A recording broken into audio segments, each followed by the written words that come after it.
Hey, I'm Nicholas Prom, And I'm Chase. and you're watching Heavy Metal Breakdown. Chase got his new glasses. Yeah. Yeah! So we'll have a little less crosstalk because now you're not blind. And yeah, you'll be able to read facial cues and everything neat. And all kinds of words are reading and ratting. But I don't know, I'm weird. But hey, we have a pair of albums to discuss.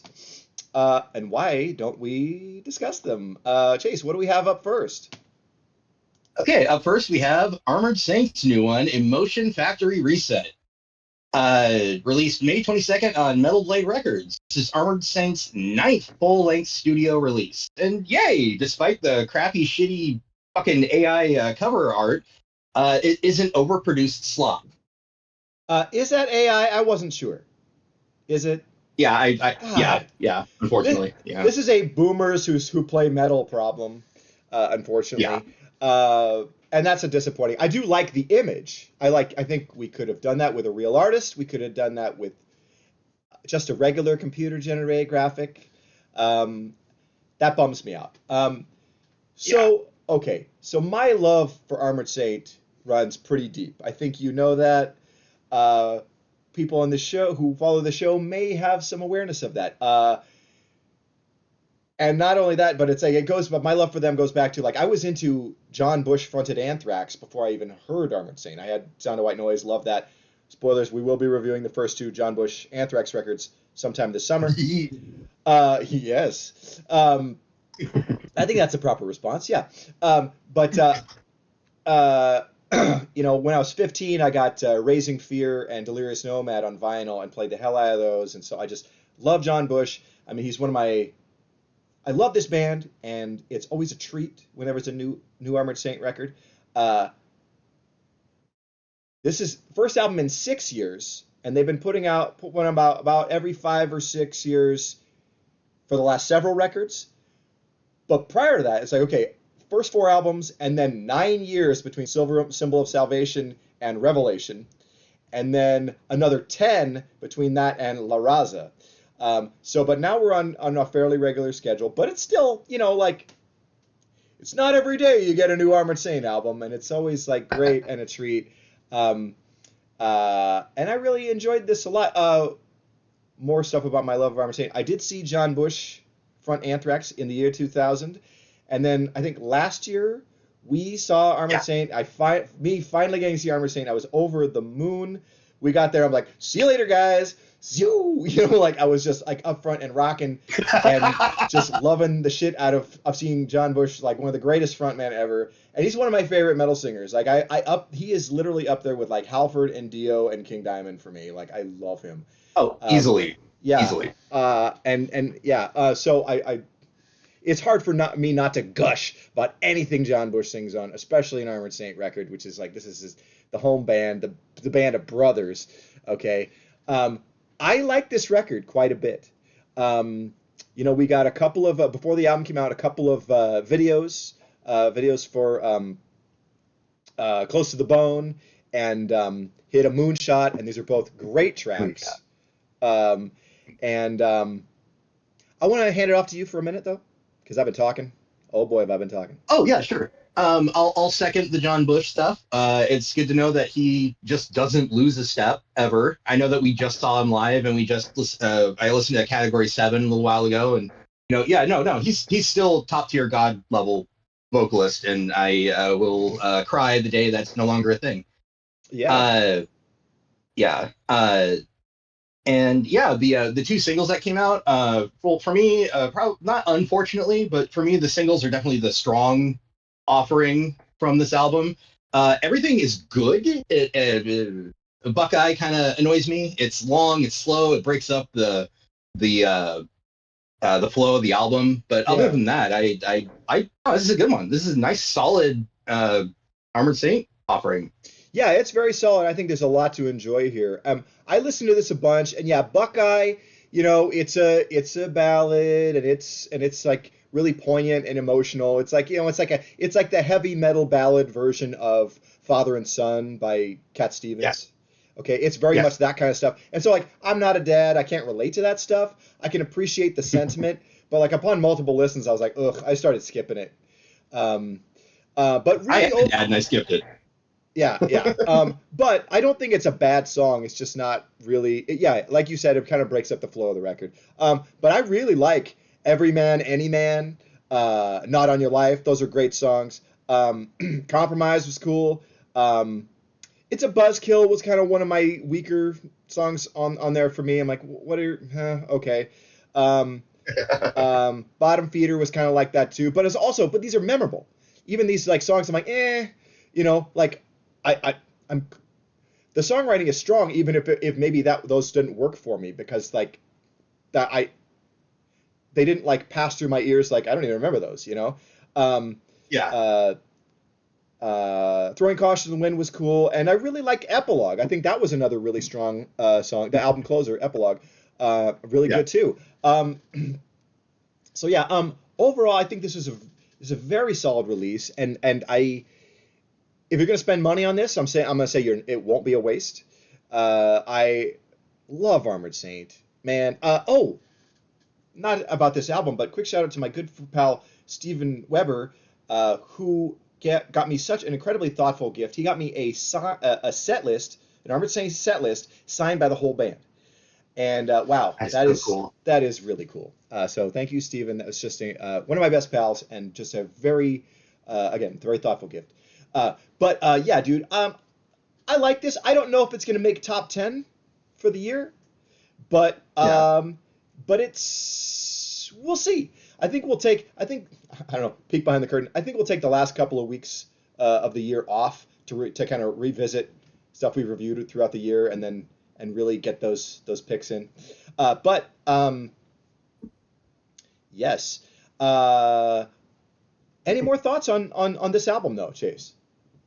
Yeah, my highlights are Close to the Bone, Hit a Moonshot, and Compromise. Compromise has one of like my favorite solo Yeah. on this whole and it yeah, riffs, solos out the ass on this album. Like so much good. Like technically it is a great album.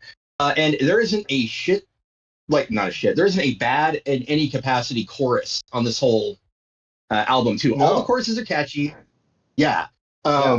And yeah, I don't really have much else to say. It's good. Go give it a listen, please. Yeah. Yeah. No.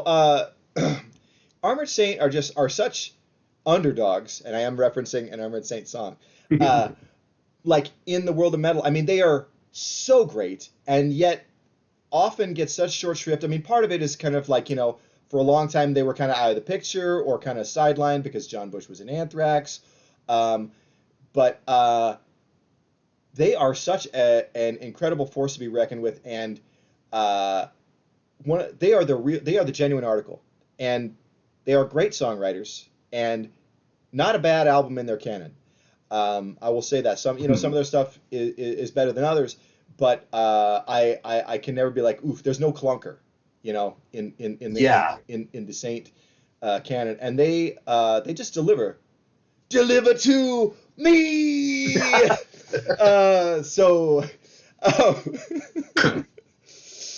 so yes, yeah, okay. Before I get too silly and referencing more classic Armored Saint songs, why don't we wrap here? Just like, man, uh, hope the Saints keep marching, man. We love these guys. And there I did Hell it yeah. again. Make Armored Saint continue to march. Okay. If you keep making these references of yours, we'll start dropping like flies. Oh, now I'm doing it. Uh, oh, Are you going to move on to the classic album premiere, or what do you no, think? I think there might be more references to do. I think we took this joke over the edge. Oh boy. Okay. Yeah. So before all our viewers leave us and we're left in isolation, why Oh don't we? gosh. Okay. Why don't we move on to classic album segment? I'm sorry, Jesus. Okay, on to Chase's classic album. We have Liege Lord, Master Control, released August 19th, 1988 on, oh, hey, look at that, Metal Blade Records. Yeah. This is Liege Lord's third and final album. And it's the album that introduced me to Liege Lord, so it's got a special place in my heart. And of course, it fucking rules. And what'd you say? The what fucking rules? And of course, it just fucking rules. Oh, okay, yeah. This was my introduction to Liege Lord too. I think it's a lot of people's. I think Freedom's Rise and Burn to My Touch are, they have cult status, but they're kind of obscurities. Okay, this was on those were like Yeah. I think those were independent releases, and this is on Metal Blade. So they were the big indie, with major label distribution or big chain store distribution. I love this, and it's the one with Joe Como singing.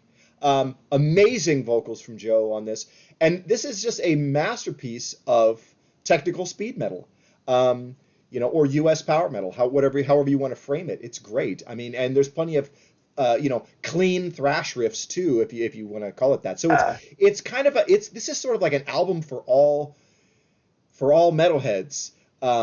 When they came out, and unfortunately, it didn't do big business or something because they broke up in 1990, and there's sadly no follow up to it, which is a shame. It's such a masterpiece. I found this. This was a blind buy. I saw this cassette, and I was like, I saw that album cover. I'm like, oh, this. I don't know anything about these guys, but this is coming home with me. And it was what a great record. Love this.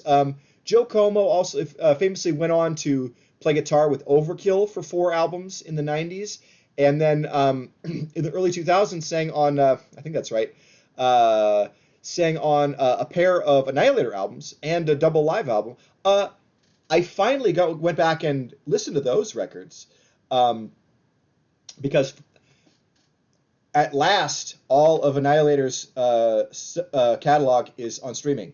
For a long time, at least last time I checked, a lot of it was missing. I listened to those 2 records, Carnival Diabolus, and I can't remember the name of the other one. Wow, he sounds like a totally different guy on those albums. So I can't really compare it to his performance on Master Control. It's just out of this world. It's a singular performance on this record. So many incredible guitar harmonies and great riffs and just speed and power. It is so great. Opens with a great Fear Itself, or a strong opener, I should say, and then we get into the stuff like Eye of the Storm, the title track, Master Control, an amazing cover of Kill the King by Rainbow. I know you have some thoughts on that. Do you want to take a moment for that one? He's like there's a couple look it up. There's a couple covers of that song, and Liege Lord hands down the best. Like, oh, I agree. So good. Hard agree. It is the best cover version of that song. Heathen does a really good one, but this one I think is better.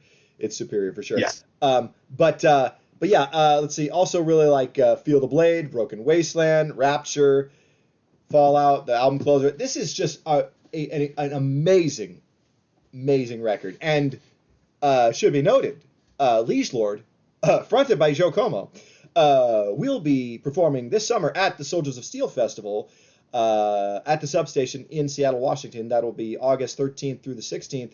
Go to soldiersofsteel.com right now and get your tickets. That's going to be an amazing event. You don't want to miss it.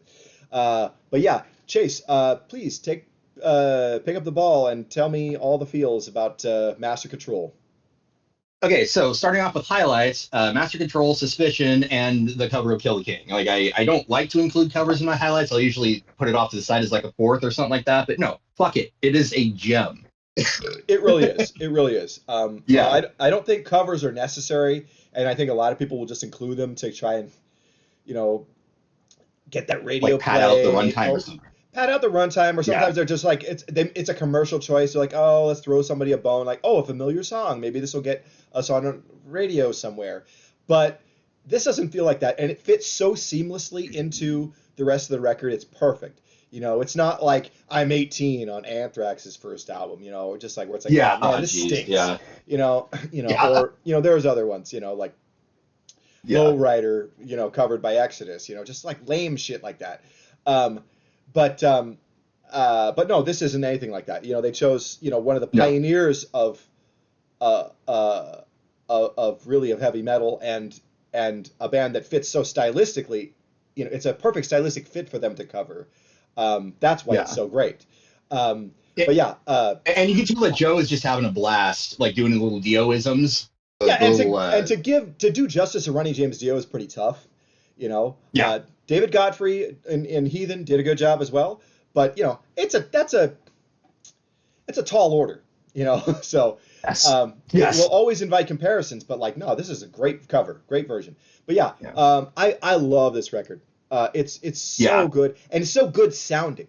Who produced this? Is it Bill yeah. Metoyer? I'm not sure, but yes, Shit, no, it is. Yeah, it is a very, very well produced album, most certainly. And I I meant to would also look like, that. I meant to look that up. I'm gonna vamp for a minute. I'm gonna check that, please. okay. And I'll talk about the guitars for a second because I agree. Actually referred to this once as an everything bagel riff album. Hmm. It's got a little bit of everything. You got speed, you got thrash, you got your heavy metal, and the last three albums are very. There's a lot of like progressive, like Canadian progressive guitar just kind of shoved in there, and I love it. Especially Suspicion, but Broken Race, Wasteland, and Rapture do as well. Yeah. So self-produced Yeah. by the band. So, but I was just thinking maybe Oh, Bill oh, Metoyer because it was Metal Blade. So, but it's great. Oh my God, it sounds so great. And I agree with your sentiment about those songs. It's yeah, fantastic. yeah. Um, but yeah, this is, I mean, to me, this is like a landmark release um, for U.S. power metal or speed metal. I mean, what can I compare it to? Refuge Denied by Sanctuary, which who were playing on the same festival, by the way. Um, uh, it's phenomenal. Um, uh, anything else? Uh, do, uh, do you know if they knew this was the last album they were going to make, or if they like just kind of went on like a hiatus, or what the deal was there? I think it was kind of a case of they made this great record, they put it out, and like it came and went, and nobody noticed. And I think that's really tough. And then the winds were shifting also musically too.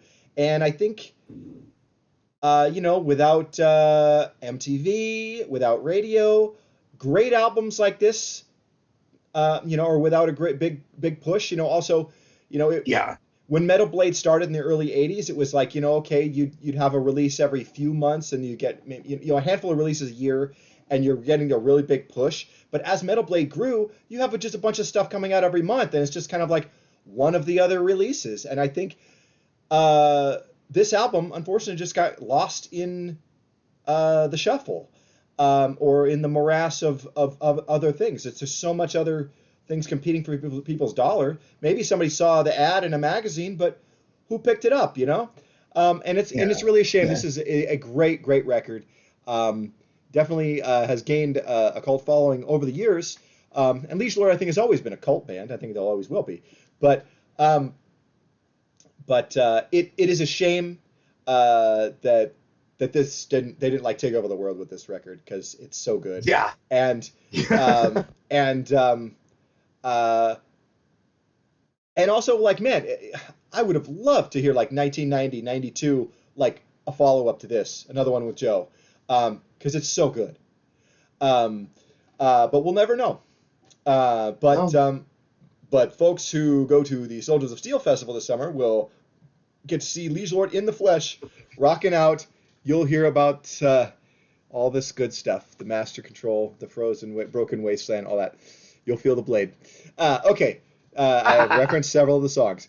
Um, are we good on Liege Lord, Master Control?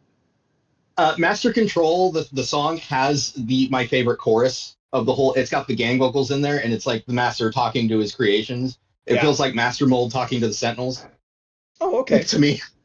Okay. Well, that's fun. For the X-Men in here, yes. Yeah. Okay. Yeah. Um, well, cool. All right, man. Um, Hey, there's that segment. Well, we'll get into our Yeah, our concert calendar real quick then, and then we'll wrap. How's that sound? sounds good to me. Okay. Let's see. We've got coming up. It's not a show exactly, but coming up on Saturday, May 30th at Dots Cafe. It's the Portland Metal Swap Meet from 3 to 6. This is a great event where you can go and get records and shirts, tapes, zines, CDs, all kinds of stuff, and hang with the heavy metal community. It is a really fun event put together every 2 or 3 months by Dylan Laviolette from Head Split Records. I have to work this time, but this is such a great time every time I've been able to go. If you're in the Portland area, hit it up. Let's see. Let's see. Coming up, June 5th at the Roseland Theater, it's the Long Roads Big Loads tour with Archspire and several other death metal bands. Chase, you're going to that, aren't you? Gonna try to. Yep. Okay, cool. Well, yeah, there you go. Technical death metal and more. Yeah, hope you have fun. Let's see, what else? Oh, yes, June 16th at the Hawthorne Theater, Death Angel will be headlining a show performing their third album, Act 3, in its entirety, with support from fellow classic Bay Area thrashers Violence and Insight, who I don't know yet, but I believe they're also thrash metal. So, hey, that's a big thrash metal show. Hit it up, babies. Let's see, oh, yes, at the Twilight Cafe, June 19th, see death metal semi-legends, Lividity, sports from Torture Rack, Hemorrhoid, and a couple other bands. Wow, that's a big old death metal show. For $15. Hard to beat that, if that's your bag. Let's see. And then, hit this up, please. At the High Watermark, Friday, June 26th, Solicitor, Grave Ripper, and Soul Grinder will be performing. This is a great night of speed and thrash metal. Solicitor rules. I love this band so much, and Soul Grinder is super awesome as well. These are bands I love, love, love. And Soul Grinder will also be performing at Soldiers of Steel this summer. So yes, you'll get to see that hopefully. But let's see. Yes, the Soldiers of Steel Festival. Again, August 13th through the 16th in Seattle, Washington. Headlined by Sanctuary, Liege Lord, Sacred Blade, Hell Witch, Saint, and the Accused AD. That's 6 80s heavy metal bands on a festival filled with about a dozen and a half more bands that are all in the traditional metal, power metal, speed metal, thrash metal vein. Classic metalheads, you want to be at this, okay? So go to soldiersofsteel.com and get your tickets and go to it. So I think that's going to be our show for today. Chase, please, if you would hit us with the sign-off. Alrighty. Thanks for watching Heavy Metal Breakdown. Like, comment, subscribe, and remember, there's nothing to fear. It's just a lie. Thanks, everybody. Good night.